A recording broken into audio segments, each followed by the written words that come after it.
Nous vous informons que ce podcast contient des vidéos et photos choquantes pouvant heurter la sensibilité de certains.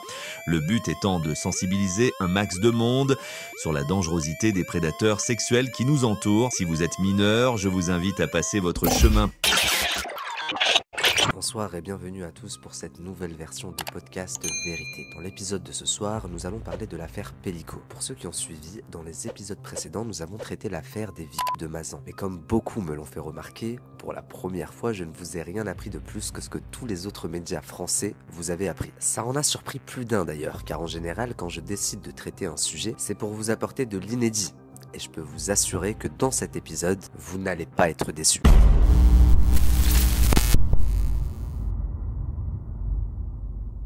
J'ai en ma possession l'intégralité du dossier d'instruction que seuls les juges et avocats possèdent. Et cela fait des semaines que je l'étudie minutieusement. Plus de 20 000 photos, vidéos, procès-verbaux et expertises à analyser et étudier. Et encore aujourd'hui, j'en viens à me demander comment les enquêteurs, les avocats et tous ceux qui étaient en possession du dossier ont pu passer à côté de tant de preuves. Était-ce volontaire ou était-ce simplement un manque d'investigation ? Le premier point qui m'interpelle dans cette affaire est que, d'après tout ce que nous ont dit les médias, les viols et la soumission chimique à l'égard de Gisèle Pellico ont débuté en 2011, date où remontent les premières vidéos retrouvées dans les appareils électroniques de Dominique Pellico. C'est également ce que Dominique affirme au président devant toute la cour. Il dira, je cite, « J'aimais Gisèle, je l'ai énormément aimée et je l'aime toujours. Je l'ai bien aimé pendant 40 ans et je l'ai mal aimé pendant 10 ans. » Donc il confirme avoir abusé de sa femme pendant seulement 10 ans. Et l'enquête des policiers confirme cette version. Tout le monde s'accorde pour dire que Gisèle Pellico a été violée et soumise chimiquement pendant 10 ans. Eh bien sachez que c'est complètement faux.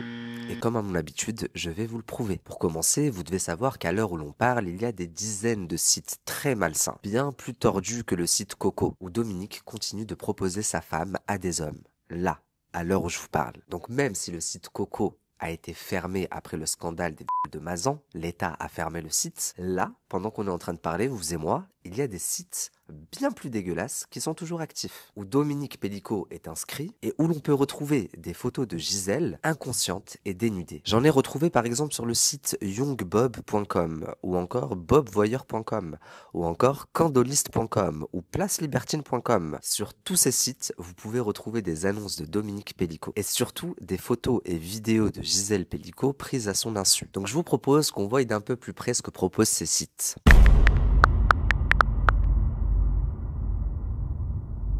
Sur le site placelibertine.com par exemple, où Dominique utilise le pseudonyme Bouli84, on peut retrouver des photos et vidéos intimes de Gisèle et Dominique. Sur cette photo par exemple, on aperçoit Dominique en vacances à la piscine. Dans cet album intitulé Moi, on reconnaît très clairement Dominique Pellico qui exhibe son sexe. Dans cet album intitulé Elle, il a posté des dizaines de photos de Gisèle prises de dos pendant qu'elle dort ou qu'elle est droguée, qui sait. Maintenant, j'ai été très surpris par l'album intitulé Mes Soumis. Dans cet album, vous pouvez retrouver des photos de Dominique Pellico en plein acte sexuel avec celle que je pensais être Gisèle. Sur ces photos, Gisèle semble consentante et semble même prendre du plaisir. Eh bien figurez-vous que ce n'est pas elle, même si elle lui ressemble comme 2 gouttes d'eau. Après avoir enquêté, j'ai pu retrouver l'identité de cette femme qui ressemble étrangement à Gisèle et de son mari également. C'est un couple que Dominique a visité à plusieurs reprises pour avoir des rapports avec la femme sous les yeux du mari, d'où le nom de l'album Mes Soumis. Néanmoins, Dominique se servait de ces photos pour faire croire aux hommes avec qui il discutait sur les forums qu'il s'agissait de son épouse Gisèle et que par conséquent, elle était adepte du libertinage. La femme en question, qui ressemble étrangement à Gisèle et son mari, se font appeler Clogile dans le milieu du libertinage. Et comme vous pouvez le voir dans les notifications de Dominique Pellico,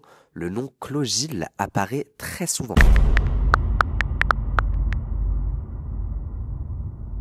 Passons maintenant au site candoliste.com qui pour moi est le pire. Sur ce site, Dominique utilise le pseudonyme Dorian84. Sur cette plateforme, Dominique converse avec pas mal de personnes pour pratiquer l'échangisme. Comme vous pouvez le voir dans cette conversation, il explique à Cocu8400 qu'il serait ravi d'honorer sa femme sans capote bien sûr. Mais surtout, il dit dans son message, je cite, Demande à Clogil. J'ai souvent honoré sa femme. Décidément, encore ce couple Clogil. Rappelez-vous, sur le site précédent, c'est déjà un nom qui apparaissait. En me connectant sur l'espace de Dominique sur cette plateforme, j'ai réussi à retrouver des messages entre ce fameux couple Clogil et Dominique Pellicot, alias Dorian84. Bonjour, dimanche dispo pour vous? Bonjour, non pas dispo, la belle travail. Bonjour les amis dispo ce week-end. Désolé, mais dimanche, Chloé bosse, elle bosse presque tous les dimanches. Bonjour à quand un moment seul avec elle, quand tu pars? Coucou, je comprends que tu aies envie d'elle, mais elle est toujours aussi débordée et crevée. Ok, merci bis sur ses fesses. Comme vous pouvez le voir dans les échanges, Dominique insiste fortement et à plusieurs reprises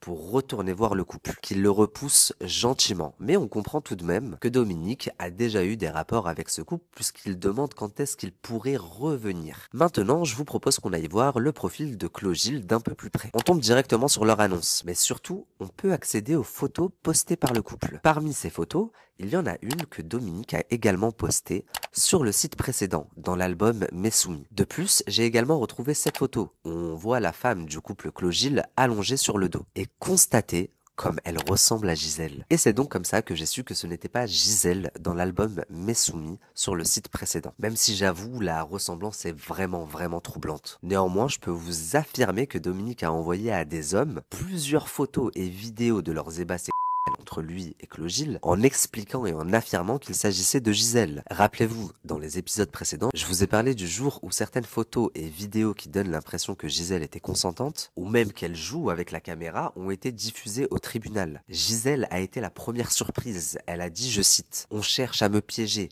J'ai une cicatrice et un grain de beauté au niveau du nombril. Et s'il faut que je dévoile mon anatomie devant toute la cour pour prouver que cette femme n'est pas moi, je le ferai. » C'est tout simplement car il ne s'agissait pas d'elle, mais de Clogil. Toujours sur le site candoliste.com, j'ai retrouvé des messages de Dominique envoyés à Jim Bagatelle. Dessus, on y voit Gisèle nue, affalée sur son lit et sûrement droguée. En légende de la photo, Dominique écrit « Plan spécial qui demande une présence discrète le soir tard quand madame a un peu trop abusé de l'alcool, comme sur cette photo. » Il explique être sur place à partir du 6 en location, ce qui montre que même lors de leur déplacement, il faisait violer sa femme. Mais à aucun moment, il dit à son interlocuteur que Gisèle sera droguée ou chimiquement soumise. Il dit simplement qu'elle aura un petit peu abusé de l'alcool. Maintenant, regardons cet échange avec Voclib. Dominique propose de faire visiter sa maison comme si elle était à vendre et d'entreprendre madame à l'écart, porte ouverte, pendant que Voclib regarde vicieusement. Là encore, à aucun moment il explique que Gisèle sera inconsciente et abusée. Par contre, dans cet échange avec Richard84, Dominique envoie une photo de Gisèle endormie, les parties intimes à l'air libre. Il demande à Richard84 où se trouve son gîte, car il aime exhiber sa femme quand elle a pris son somnifère. Pour un voyeur, ça doit plaire ce genre de plan, lui dit-il. Richard84 lui répond que son gîte est sur Avignon et lui envoie son mail perso, romain.veolia@hotmail.com. On a donc maintenant son identité, Romain, qui travaille à Veolia, une entreprise d'eau, et qui possède un gîte sur Avignon. Sur son profil, Richard84 explique recevoir des couples dans son gîte pour des après-midi détente. Dans cette annonce, il dit, je cite, « Bonjour, j'organise des scénarios cando, soit à l'insu de la femme ou pas. » etc. On peut donc en déduire que dans le cas de Richard84, il était au courant que Gisèle n'était pas consciente et pas consentante avant même de la voir. D'ailleurs, quand on se penche un peu plus près sur son profil, on s'aperçoit que tout comme Dominique Pellicot, Richard84 a pour passe-temps de suivre des femmes dans les supermarchés pour les photographier à leur insu. Et souvent avec la complicité des maris des femmes. Dans cet échange par exemple, Richard84 explique à son interlocuteur qu'il s'est régalé après l'avoir suivi avec sa femme à Darty et à la Fnac d'Avignon. Encore merci, j'espère que vous m'avez vu. J'ai pris des photos, mais je ne les posterai pas sans ton autorisation. Donc Richard a photographié la femme de ce monsieur, mais c'est au monsieur qui demande l'autorisation de poster les photos. Ça choque que moi. Plus choquant encore, en défilant dans la conversation, je tombe sur un message où l'interlocuteur s'adresse à Richard84. « C'est toi qui nous avais suivis à Ikea il y a quelque temps ?» Richard répond « Oui, exactement, mais je n'étais pas sur le site, je ne vous connaissais pas. » Ce qui veut dire que tout comme Dominique Pellicot, cet homme suit des femmes dans les magasins et les prend en photo, prend leur partie intime en photo. Et à leur insu, bien sûr. En cherchant d'un peu plus près, j'ai réussi à retrouver le gîte, le fameux gîte sur Avignon, où Dominique a sûrement vraiment dû amener Gisèle. L'ironie du sort, c'est que le gîte n'est vraiment pas très loin du tribunal d'Avignon. Pourtant, ce Richard 84, qui s'appelle en réalité Romain et qui travaille à Veolia et qui a un gîte sur Avignon, n'a même pas été auditionné. Aucune trace de lui n'a été retrouvée, il ne figure même pas dans la liste des co-accusés. Donc dites-vous que ça fait plusieurs mois qu'il doit suivre l'histoire à travers la télé, les médias. Si ça se trouve, il s'est même rendu au tribunal vu que c'était un procès public. Mais il va échapper à la justice comme ça. Comment expliquez-vous que moi, petit enquêteur amateur, en quelques semaines, je vous ai retrouvé un potentiel accusé, qui plus est n'habite pas très loin du tribunal, parce que là on parle quand même d'une enquête qui a duré plusieurs années, qui a mobilisé je ne sais combien d'enquêteurs et d'experts, et ils n'ont retrouvé que 51 accusés. Vraiment.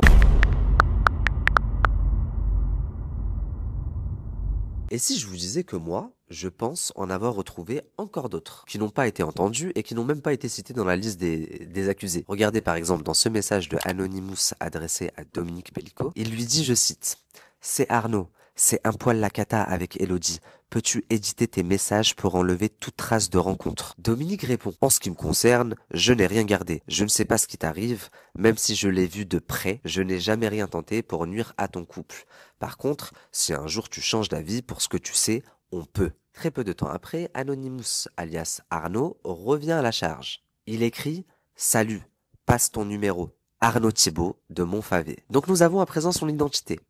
Arnaud Thibault, marié à Elodie, et qui habite la petite commune de Montfavet à côté d'Avignon. Encore une fois, comment se fait-il que les enquêteurs n'ont retrouvé aucune trace de lui? Pourquoi Arnaud était-il à ce point en panique? Pourquoi a-t-il demandé à Dominique de supprimer toute trace de leur rencontre? Et si les enquêteurs avaient perquisitionné Richard 84 alias Romain et Anonymous alias Arnaud, qu'auraient-ils retrouvé dans leurs appareils électroniques? On ne le saura sûrement jamais. Vous vous doutez bien qu'avec l'ampleur médiatique que cette affaire a pris, ils ont sûrement supprimé toute trace de leur rencontre avec Dominique Pellico. Et dites-vous qu'il doit avoir tout un tas d'autres personnes comme ça qui sont passées à travers les mailles du filet. Ce qui contredit le discours de Dominique Pellico, qui explique à la cour qu'il a répertorié tous les agresseurs dans le disque dur qu'il a remis aux enquêteurs par bonne foi. Eh bien, je viens de vous prouver que c'est faux, puisque ni Richard 84 et ni Anonymous ne sont dans la liste des accusés. Ça remet donc en doute la soi-disant bonne foi de Dominique Pellico, puisqu'il continue en quelque sorte de couvrir certaines personnes dont le nom n'apparaît même pas dans la liste des accusés.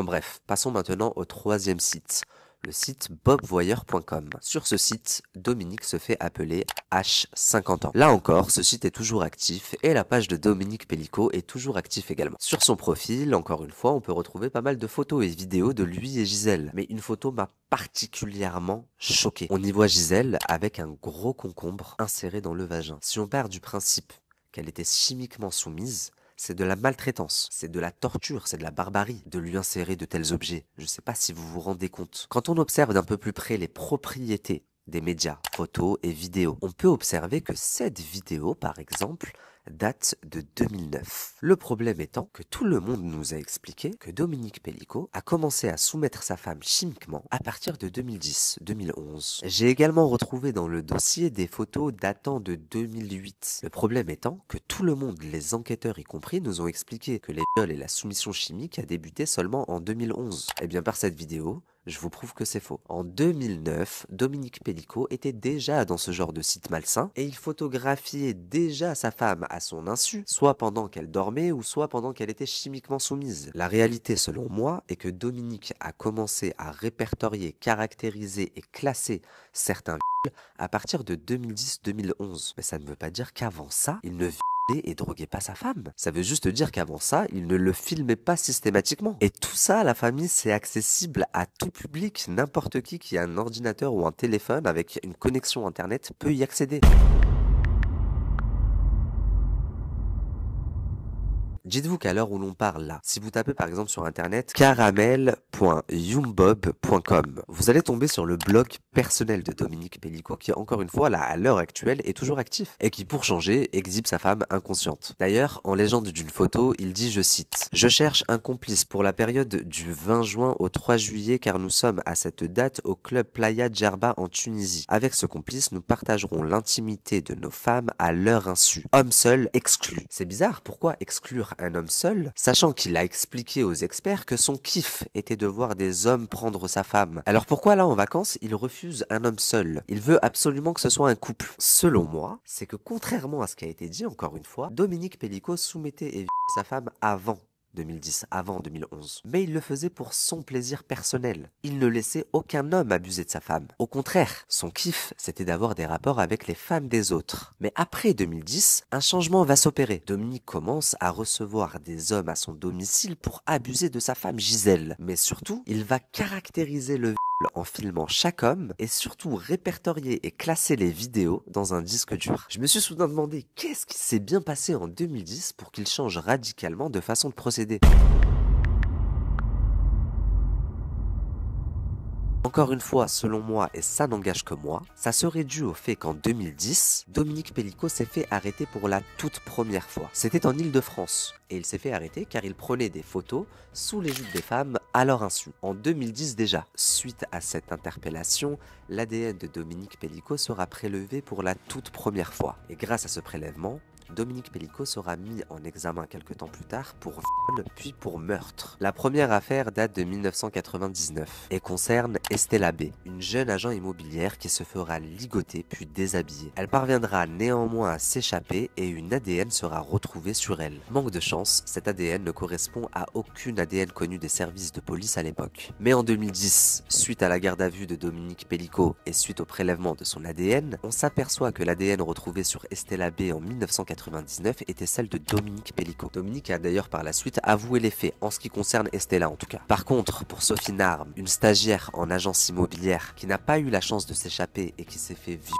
et assassiner le 4 décembre 1991, Dominique nie en bloc. Malheureusement, les scellés qui renfermaient les spermatozoïdes de l'agresseur de Sophie Narme auraient disparu. On ne pourra donc jamais officiellement rattacher le meurtre de Sophie Narme à Dominique Pellico. Ce qui est quand même troublant, c'est que la façon de procéder entre Estella B et Sophie Narme est identique. Et le fait que Dominique Pellico avait ouvert une agence immobilière dans les années 90 est encore plus troublant. D'autant plus que ce ne sont pas les seules femmes agents immobilières à s'être fait agresser sexuellement entre 1990 et 2000 et qui racontent à peu près le même procédé, la même histoire. C'est pour cette raison qu'à l'heure où l'on parle, plusieurs dossiers de survenus entre 1990 et 2000 ont été réouverts. À l'époque, la plupart de ces viols et meurtres ont été attribués à Michel Fourniret ou encore François Vérove, dit le Grelet. Mais depuis qu'on a l'ADN de Dominique Pellico, on a pu prouver à 100% pour Estella B en tout cas que c'était lui l'auteur. Et malgré ça, on l'a tranquillement laissé retourner chez lui pour qu'il puisse continuer à faire